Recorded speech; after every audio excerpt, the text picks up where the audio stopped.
Энергетикадагы тарифти көтөрө турган болсок, биринчи эки маселени чечишибиз керек. Коррупция маселесин, экинчиси туура башкаруу маселесин.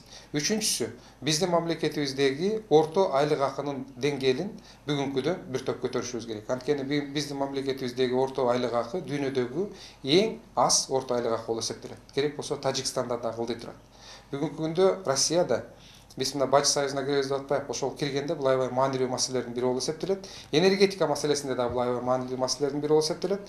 Россияда 900 миң доллардын тегерегинде, Казакстанда 700 доллар, Белоруссияда 600 доллар, бизде 190 доллар болуп эсептелет статистика боюнча. Ал эми чынын алганда мындан дагы төмөн бизде. Эгерде биз орто айлык акыны көтөрүп, андан кийин энергетиканы көтөрө турган болсок, анда бул туура болмок.